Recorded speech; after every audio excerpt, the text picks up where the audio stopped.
කොහොමද ඔයාලට පරිස්සමට සතුටින් ඉන්නවා නේද?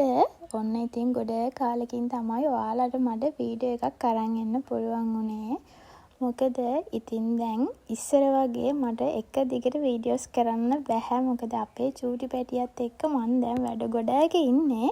හැබැයි ඔයාලා වෙනුවෙන් වීඩියෝ ගොඩාක් තියෙනවා. ඒවා එඩිට් කරන ගමන් ඉතින් මට පුළුවන් හැම වෙලාවෙම ඔයාලා වෙනුවෙන් වීඩියෝ ටිකක් අරන් එන්න. අපි ඉතින් දැන් බලමු කොහොමද මගේ 2025 අන්තිම දවස් ටික ගත වුනේ කියලා.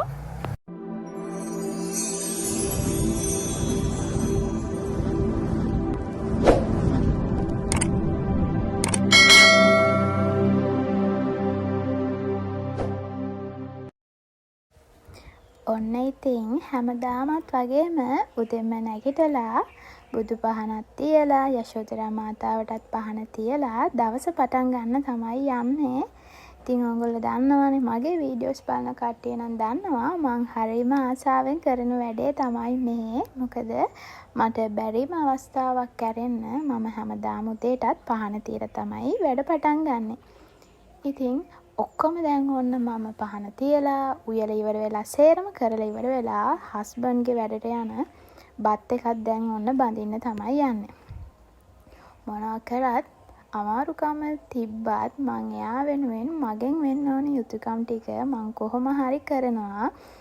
ඉතින් හැමදාමත් වගේම ආදරෙන් එයා වෙනුවෙන් මගේ අතින් හැදෙන බත් එකත් මම හරිම ආසාවෙන් ඒක ලස්සනට පිළිවෙලට බැඳලා ඉතින් එයාව දැන් මම වෙලට පිටත් කරන්න තමයි යන්නේ. ඉතින් ඔය විදියට හස්බන්ඩ්ගේ වැඩ ටිකත් ඉවරනාට පස්සේ දැන් මොකද මගේ ප්‍රෙග්නන්ට් කාලේ අන්තිම දවස් ටිකනේ මේ ගත වෙන හින්දා ඉතින් මට හරි ආසයි පන්සල් යන්න. ඉතින් අම්මත් ඇවිල්ලා ඉන්න හින්දා අම්මයි මමයි අපේ අයියාගේ පොඩි එක්කෙනයි අපි තුන්දෙනා එකතු වෙලා දැන් ඉතින් පන්සල් යන්න තමයි යන්නේ. මේ විදිහට ඉතින් බෝධි පූජාවක් තියන්න අපි ආවේ අපේ ගෙවල් ළඟ තියෙන පන්සල. ඉතින් මං අහලා තියෙන විදිහට මේ පන්සල මාර විදියට අනුහස් තියෙන තැනක්. කඩවත පැත්තේ ඉන්න කට්ටිය නම් يعني කඩවත ගණේ මුල්ලේ ඉන්න කට්ටිය නම් දන්නව ඇති පොකුණ හන්දියේ පාර අයිනේ තියෙන පන්සල තමයි මේක. ඉතින් මෙතන මාරම නිදහස්. හොඳට වඳින්න පුළුවන්. ඉතින් මම මල් ඉතුකුට ගිලන් පස්ස පැන්ට් සේරම ගෙදරින්ම තමයි අරගෙන ආවේ. මොකද අපි අනිවාර්යයෙන්ම බෝධි පූජාවක් නැත්තම් පන්සලකට පූජාවක් හරි තියන්න යනවා නම් ඒ දේවල් ගෙදරින්ම අරන් යනවා නම් ඒක මාර විදිහට වටිනවා. මොකද ඉතින් දැන් සාමාන්‍යයෙන් සමහරක් අය ගිලන් පසු වුණත් ෆ්‍රෙෂ් මිල්ක් එකක් හරි කඩෙන් ගන්නවනේ. ඒ වෙනුවට තමන්ගේ අතින්ම දොඩම් බීම එකක් නැත්තම් බෙහෙත් ටිකක් තම්බලා එහෙම හදාගෙන යන්න පුළුවන් නම් ඒක අපි කරන පින තවත් බලවත් වෙනවා මං අහලා තියෙන විදිහට. ඊට පස්සේ මිදුලා අමදලා මුළු බෝධිය වටේටම මං දුම් ඇල්ලුවා. මේ පන්සල ගොඩාක් ලොකු හින්දා ඉතින් අර චෛත්‍ය පැති වලට යන්න බැරි වුණා. එනකොට බෝධිය වටේ දුම් ඇල්ලුවා. මොකද මේ මම කසාද බඳින්න කලින් අපේ ගෙවල් ළඟ පන්සලට ගියත් අනිවාර්යයෙන්ම දුම් කබල පොල් කටු සේරම මං අරගෙන යනවා. ඉතින් මං හදාගත්ත පූජාවල් පූජා කරලා දේවාල වලට ගිහිල්ලා වැඳලා දැන් ඉතින් මායි අම්මයි පොඩි එක්කෙනයි එකතු වෙලා ගාථා කියලා එතන වැඩ ටිකත් ඉවර කරගත්තා. මොකද මං හරි ආසයි පිනෙට්ටම ලැබි වෙන්න. මොකද මගේ බඩේ ඉන්න පුංචි පැටියත් ඒ වගේම පින්වන්ත නිරෝගී පැටියෙක් වෙන්න කියලා තමයි මං හැමදාමත්ම ප්‍රාර්ථනා කරන්නේ.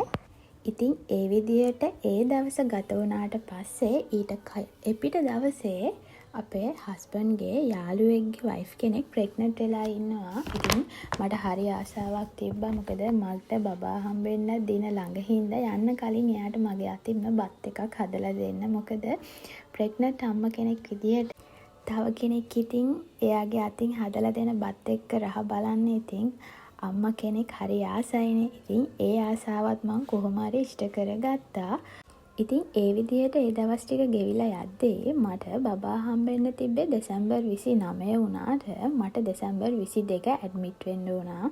මොකද මට ටිකක් අමාරු වෙලා ඉතින් අපිට අපේ චූටි මැණික හම්බුනේ දෙසැම්බර් 25යි. ඒ කියන්නේ නත්තල් දවසේ. ඉතින් මං ඔයාලත් එක්ක බෙදා ගන්නම්කෝ මගේ ඩෙලිවරි එක උනේ කොහොමද කියලා. ඒක වෙනත් වීඩියෝ එකකින් ඔයාලත් එක්ක මම බෙදා ගන්නම්. ඉතින් ඊට පස්සේ මම දෙසැම්බර් 27 තමයි ඩිස්චාර්ජ් කරන් ගෙදර ආවේ. ඉතින් හිතපු නැති විදියට මේ පාර මම කියන්නේ දැන් මට දෙසැම්බර් 29 වෙනි දින තිබ්බේ.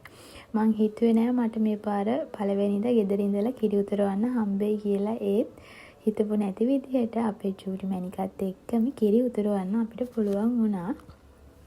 ඉතින් කොච්චර ඩෙලිවරි එකේ චුරු අපහසුතා තිබ්බා වුණත් මට පුළුවන් විදිහට පළවෙනිදා ලබද්දි කිරි ඉතුරුවා. ඉතින් හැමදාමත් වගේම මේ පාර හැපි හෝම් එකේ නැන්දා ලස්සන අවුරුද්දට පහනක් හදන විදිය කියලා දීලා තිබ්බා. ඉතින් ඒක බලලා මෙන්න මේ විදිහට මං ඒ පහනත් හදාගත්තා.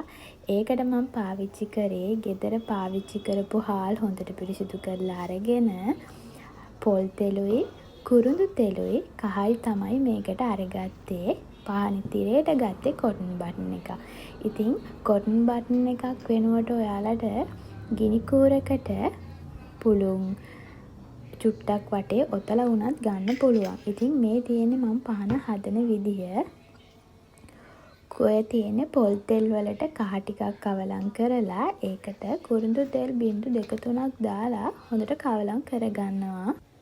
ඉතින් කලින් හදපු කුරුඳු පහන වගේම මේ පහන හදද්දිත් හරිම හිත නිදහසේ. හරිම ඒ කියන්නේ ඍණාත්මක සිතුවිලි අයින් කරලා ධනාත්මකව හිතාගෙන මේ පහන වගේම මගේ ගෙදරට සෞභාග්‍ය විශ්ව මාතාවගේ ආශිර්වාදයෙන් නිරතුරුවම ලැබෙන්න කියලා හිතාගෙනම තමයි මෙන්න මේ විදිහට මම පහන හැදුවේ. ඉතින් ගත්ත වීදුරු කෝප්පෙට හාල් ටික දාලා හරියට කොටන් බටන් එක මැද්දට තියලා මං කවලම් කරගත්ත කුරුඳුයි පොල් තෙලුයි කහයි දාලා හදාගත්ත තෙල් එක හිමීට මෙන්න මේ විදියට හාල් එකට උරා ගන්නකම්ම තෙල් දානවා. ඉතින් චුට්ට දාන්න මොකද අර උරා ගද්දි තෙල් ටික නැති වෙන හින්දා හිමීට අඩු වෙන විදිය බලලා තෙල් ටික ඔයාලට මෙන්න මේ විදිහට පුරව ගන්න පුළුවන්. ඉතින් ඊට පස්සේ අපි පළවෙනිදා ලබද්දී රෑ 12ට නෙමෙයි කිරි ඉතුරුවේ 5යි ගානකට විතර. ඉතින් බුදුරජාණන් වහන්සේත් යශෝදරා මාතාවන් වෙනුවෙනුත් කිරි පිඩුයි ගිලන්පසයි බුදු පහනයි පත්තු කරලා හිතේ තියෙන හැම ප්‍රාර්ථනාවක්ම ඉෂ්ට වෙන්න කියලා හදවතින්ම ප්‍රාර්ථනා කරලා ජනවාරි 1 වෙනිදා මෙන්න මේ විදිහට තමයි අපි අපේ වැඩ පටන් ගත්තේ. ඉතින් ඔයාලට කියන්න 2025 දෙන්නෙක් විදිහට ජීවිතේ ගෙවපු අපි දෙන්නා 2026 වෙද්දී 3 දෙනෙක් විදිහට ජීවිතේ දැන් පටන් ගන්න යන්නේ. ඉතින් ඒ පටන් ගන්න යන ජීවිතේ සුබ වෙන්න කියලා තමයි මම මගේ 2026 පළවෙනි ප්‍රාර්ථනාව මෙන්න මේ විදිහට ප්‍රාර්ථනා කරේ. ඉතින් හැමදාමත් වගේම ගෙදරට දුම් අල්ලලා කහ වතුර මුළු ගේ වටේම ඉයලා කිරිත් උතුරලා 2026 පළවෙනිදා මෙන්න මේ විදිහට තමයි අපේ දවස ගත වුණේ.